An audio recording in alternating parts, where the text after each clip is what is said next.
दोस्तों नमस्कार। दोस्तों, भारत की संसद में यानी लोकसभा में 122 सांसद ऐसे हैं जिन्होंने अपने प्रोफेशन के आगे एग्रीकल्चरिस्ट लिख रखा है, यानी वह खेती करते हैं।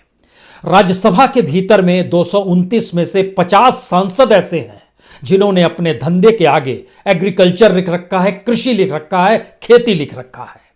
तो देश की संसद के भीतर भी तकरीबन 200 सांसदों की तादाद अगर खेती से जुड़ी हुई है और इस देश के भीतर में किसान आंदोलन कर रहा है, और सबसे बड़ा सवाल इस देश के भीतर में यही हो चला है कि क्या वाकई सरकार मान जाएगी, और अगर सरकार नहीं मानेगी तो क्या वाकई किसान खाली हाथ लौट जाएगा, और अगर किसान खाली हाथ नहीं लौटेगा तो यह सब कुछ कितने दिनों तक चलेगा।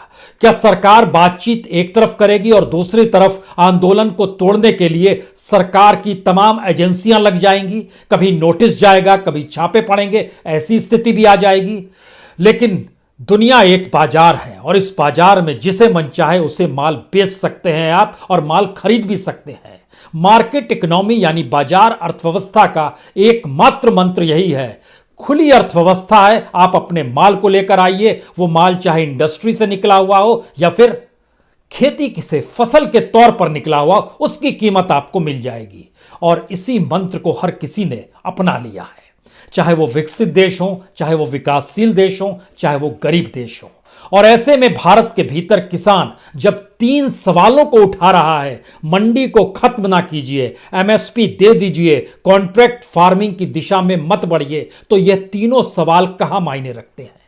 लेकिन क्या वाकई ये 3 सवाल इतने मायने रखते हैं कि संसद के भीतर बैठे हुए जो खुद को किसान कहते हैं, वो आने वाले वक्त में अपनी चौखट पर जब पहुंचेंगे तो वहां पर लोगों के विरोध का सामना करना पड़ेगा? क्या ऐसी स्थिति आ सकती है?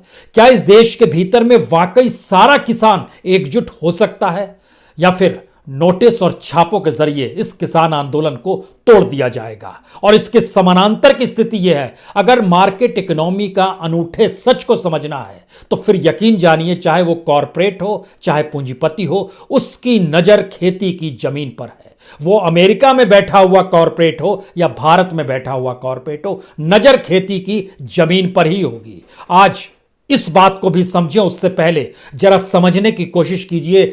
40 लोगों को एनआईए का नोटिस, एनआईए का मतलब होता है नेशनल इन्वेस्टिगेटिव एजेंसी, जो एक लिहाज से देश में किसी भी तरीके से आहत कर रही हो या फिर गड़बड़ी कर रही हो, उनके लिए और उनके खिलाफ काम करने का काम एनआईए का होता है कि उनको वो पकड़े। एक लिहाज से जो देश के खिलाफ होते हैं, एनआईए दरअसल उन्हें पकड़ना चाहती है।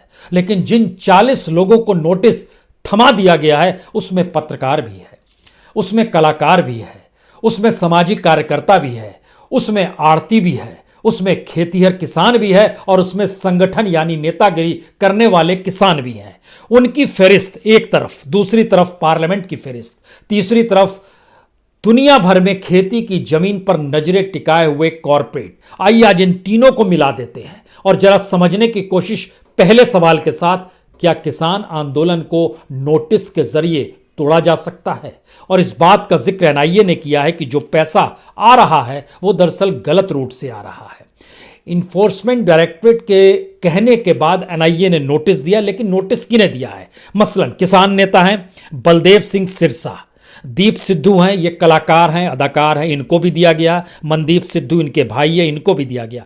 3 जर्नलिस्ट हैं, बलतेज पन्नू जो कि पटियाला के पत्रकार हैं, जसबीर सिंह जो कि मुक्तसर साहिब के पत्रकार हैं, तेजिंदर सिंह जो कि अकाल चैनल के पत्रकार हैं। तीनों को नोटिस दिया गया। परमजीत सिंह अमृतसर के हैं, नवलजीत सिंह होशियारपुर के, जंग सिंह लुधियाना के, प्रदीप सिंह लुधियाना के, सुरेंद्र सिंह ठिकरीवाल बरनाला के, अमरकोट के पलविंदर सिंह लुधियाना के, जज इंद्रपाल सिंह, रंजीत सिंह दमदमी टकसाल अमृतसर के, करनैल सिंह होशियार। एक लंबी फहरिस्त है, 40 लोगों की फहरिस्त है जो बतलाती है जिन्हें नोटिस थमा दिया गया। और इससे पहले 6 आड़तियों पर पंजाब में छापा भी मारा गया कि आपके पास काला धन है, आपने गड़बड़ी से चीजें की है, उसको आपने इनकम टैक्स रिटर्न में दिखलाया नहीं है। सवाल सिर्फ इतना है, ये एनआईए का नोटिस और इनकम टैक्स का छापा पहले क्यों नहीं पड़ा? क्योंकि पंजाब के भीतर नजर डालने पर जो नजर आता है कि एनआईए ने इससे पहले जिनको भी नोटिस दिया है उनकी संख्या सिर्फ 7 है, 7 लोगों को, लेकिन उनके ताल्लुकात कहीं ना कहीं हिंसक गतिविधियों से जुड़े हुए थे। यह पहली बार है कि हिंसक गतिविधियों से जुड़ना तो दूर, लेकिन इनको नोटिस दिया गया, क्योंकि जिन नामों को हमने पढ़ा है ये सभी किसान आंदोलन से जुड़े हुए हैं। यह पहला सवाल है। इसका मतलब है कि आंदोलन को तोड़ने की दिशा में सरकार बढ़ चुकी है। दूसरा सवाल यहीं से शुरुआत होती है, क्या वाकई इस देश के किसानों को बांटा जा चुका है, छोटे और सीमांत किसान और बड़े किसान, और यह पूरा आंदोलन बड़े किसानों को लेकर है, या फिर इस देश के भीतर में धीरे धीरे सारे किसान एकजुट होते चले जाएंगे? हमें लगता है कि इसकी भी परिस्थितियों को आज समझना चाहिए। संसद पर आए दूसरी दृष्टि किसानों को लेकर है। किसानों के जो सवाल हैं एमएसपी के, कॉन्ट्रैक्ट फार्मिंग के खिलाफ के और मंडियों को जीवित करके, यह समझना चाहिए कि भारत में जो पॉलिटिकल पार्टीज होती है वह अपनी सत्ता को बनाने के लिए और बचाए रखने के लिए अपनी परिभाषाएं गढ़ती है। हमको लगता है आज शुरुआत इसमें पश्चिम बंगाल से करनी चाहिए, क्योंकि आपके लिए भी यह हैरत की बात होगी कि पिछले दिनों जब बीजेपी पश्चिम बंगाल में कूदी तो उसने कहा कि किसान सम्मान निधि के लिए पश्चिम बंगाल सरकार ने नाम तक नहीं दिए हैं। नाम नहीं दिया, यह फैक्ट है। लेकिन दूसरा सच यह है, इसके साथ जब बीजेपी के नेता इस बात को जोड़ते चले जा रहे थे कि देखिए स्थितियां कितनी विकट है किसानों की, जो पश्चिम बंगाल के, हम आएंगे तो बहुत शानदार तरीके से काम करेंगे, तो आपको यहां पे सरकार के ही आंकड़ों से हम बतलाते हैं कि इस देश के भीतर में तमाम राज्यों में सबसे ज्यादा अनाज जहां पर होता है, जो फूड प्रोडक्शन है, उसमें तमाम चीज ले आइए, उसमें सब्जी भी ले आइए, फल भी ले आइए, और गेहूं, चावल, बाजरा, दाल भी ले आइए। सबको मिला के पहले नंबर पर देश में पश्चिम बंगाल ही है। यह टॉप मोस्ट एग्रीकल्चर स्टेट है। इसके बाद नंबर उत्तर प्रदेश का आता है, चूंकि उत्तर प्रदेश इतना बड़ा राज्य है, दूसरे नंबर पर आता है। पश्चिम बंगाल में राइस, जो चावल होता है, वह 146 लाख टन प्रोडक्शन है, और इसके अलावे फूल गोभी है, टमाटर है, खीरा है, बंद गोभी, बैगन, चिली, जिंजर, गार्लिक, कोवेंडर, टर्मरिक, सारी चीजें होती हैं। व्हीट भी होता है, यानी गेहूं भी होता है, ये सारी चीजें होती हैं। पहले नंबर पर पश्चिम बंगाल है, दूसरे नंबर पर उत्तर प्रदेश है। उत्तर प्रदेश में बाजरा, rice, sugarcane, food grain, सारी चीजें होती है, और इसका नंबर दूसरा आता है। यहां पर जो गेहूं उपजाया जाता है ये तकरीबन 22.5 मिलियन टन है, लेकिन दूसरी तरफ सबसे ज्यादा गन्ना भी उपजता है यहां पर उत्तर प्रदेश में, लगभग 145 मिलियन टन। पंजाब का नंबर तीसरा है। पंजाब में किसानों की संख्या और जमीन की संख्या के लिहाज से पंजाब बहुत पीछे आता है। जब आप इस देश के सेंसस को देखेंगे, जहां जमीन और किसान को देखेंगे, तो पंजाब का नंबर 10, पहले 10 में भी नहीं आएगा। लेकिन फसल उपजाने को लेकर पंजाब का नंबर तीसरा है। पहले पे बंगाल, दूसरे पे यूपी, तीसरे पे पंजाब, चौथे पे गुजरात आता है। पहले 3 राज्यों में हम कह सकते हैं कि बीजेपी की सत्ता पश्चिम बंगाल में तो कभी रही नहीं। उत्तर प्रदेश में आती जाती रही है, लेकिन बहुत दिन बाद पहली बार आई है। इससे पहले समाजवादी पार्टी और बीएसपी की सरकार हुआ करती थी, तो यूपी भी बीजेपी के जरिए नहीं जाना सकता है। पंजाब में भी बीजेपी की पकड़ नहीं रही है, वहां अकालियों की पकड़ जरूर थी, जो कि अब बीजेपी से ही अलग हो गए हैं। चौथे नंबर पर गुजरात है, जो सही मायने में बीजेपी शासित राज्य है उसका, यानी इस देश के भीतर में वो 4th स्टेट के तौर पर है। 5वें नंबर पे हरियाणा है, 6ठे पे मध्य प्रदेश है, 7वें पर असम है, 8वें पर आंध्र प्रदेश है, 9वें पर कर्नाटक है, 10वें पर छत्तीसगढ़ है। इसका एक मतलब तो साफ है कि सत्ता अगर बीजेपी के पास है राज्यों में, जिन राज्यों में, तो वो नंबर 1 नहीं हो पाया, यानी खेती को लेकर इनका अनुभव बहुत कमजोर है। पहली बात यह आ गई। दूसरी स्थिति यह है कि इस देश के भीतर में सबसे ज्यादा किसानों की संख्या उत्तर प्रदेश में है, फिर बिहार में है, फिर महाराष्ट्र में है, फिर मध्य प्रदेश में है, जो 1 करोड़, यही 5 राज्य आते हैं। मध्य प्रदेश में 1 करोड़ किसान है, महाराष्ट्र में 1 करोड़ 52 लाख किसान है, बिहार में 1 करोड़ 64 लाख किसान है, उत्तर प्रदेश में 2 करोड़ 38 लाख किसान है। लेकिन इसका एक दूसरा सच देखिए, जो किसान सम्मान निधि से जोड़ा गया, यह कहकर जोड़ा गया कि हम किसानों के हितकारी हैं, किसानों के साथ खड़े। उत्तर प्रदेश में लगभग 38 लाख किसान सम्मान निधि से बाहर है। बिहार में लगभग 1 करोड़ 64 लाख में से 1 करोड़ 11 लाख किसान इस फहरिस्त में नहीं आते हैं जिनको किसान सम्मान निधि मिल पाए, सिर्फ 52 लाख लोगों को मिलता है। महाराष्ट्र में 1 करोड़ 52 लाख किसानों में से सिर्फ 86 लाख को मिलता है, 66 लाख को नहीं मिलता है। मध्य प्रदेश में 1 करोड़ में से 55 लाख को मिलता है, 45 लाख को नहीं मिलता है।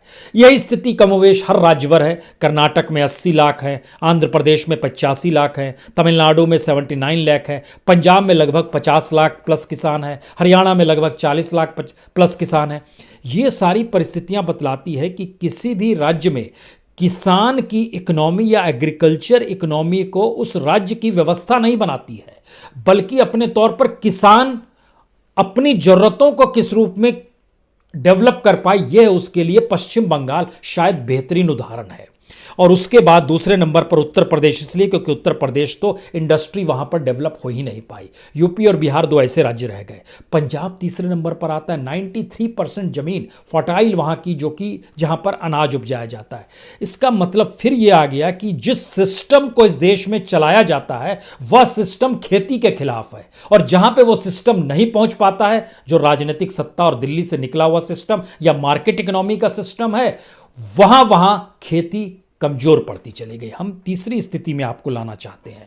तीसरी स्थिति इसलिए महत्वपूर्ण है क्योंकि भारत के भीतर में लगातार किसानों की संख्या इसलिए बढ़ी, किसान मजदूरों की संख्या इसलिए बढ़ी क्योंकि कोई सिस्टम इस देश में मार्केट इकोनॉमी को लेकर भी लाया ही नहीं जा सका जिससे इस देश के मजदूरों को लाभ हो। ऐसा नहीं हुआ है। मसलन जैसे हम आपको इमरजेंसी के पीरियड में लिए चलते हैं। इमरजेंसी यानी 1975 में भारत में तकरीबन 7.5 करोड़ किसान थे, और जो जमीन थी खेती के योग्य वाली वह लगभग 16.5 करोड़ हेक्टेयर जमीन थी। यानी एवरेज निकालिएगा तो एवरेज किसानों के हक में 2 हेक्टेयर से ज्यादा आएगा। 1975 2015 में जो आखिरी सेंसस आया, एग्रीकल्चर सेंसस, उसने बताया भारत में किसानों की तादाद लगभग 14.5 करोड़ हो गई, और जमीन जो थी वह घटकर 15 करोड़ हेक्टेयर से नीचे आ गई। यानी एवरेज निकालिएगा तो लगभग 1 हेक्टेयर सारे किसानों का एवरेज। इसमें छोटे सीमांत अलग करने के जिक्र है। छोटे सीमांत किसान भारत में लगभग 12.5 करोड़ है। सिर्फ 2 से 2.5 करोड़ के बीच में बड़े किसान हैं। यह एक स्थिति है। लेकिन इसका दूसरा सच देखिए, जिस बात की दिशा में हम बढ़ना चाहते हैं। इस मार्केट इकोनॉमी ने क्या कमाल किया है कि बड़ी तादाद में कॉरपोरेट खेती की जमीन ले रहे हैं। हमको लगता है आज अमेरिका का उदाहरण आपको देना चाहिए, क्योंकि दुनिया का जो सबसे रईस शख्सों में जिसकी शुमारी होती है उसमें एक नाम बिल गेट्स का भी है। तकरीबन $100 बिलियन से ज्यादा की संपत्ति है। लेकिन अमेरिका में सबसे ज्यादा फार्मलैंड यानी खेती की जमीन के मालिक भी वही हैं। 2,42,000 एकड़ की जमीन उनके पास है। जो पिछले दिनों एक फ्लोरिडा और वाशिंगटन की लैंड रिपोर्ट आई, उसने बतलाया कि इनकी 18 राज्यों में जमीन है। लुसियाना में लगभग 70,000 एकड़, आर्कनासस में लगभग 47,000 एकड़, नेब्रास्का में लगभग 20,000 एकड़, फोनिक्स और अरिजोना में भी लगभग 25,000 एकड़,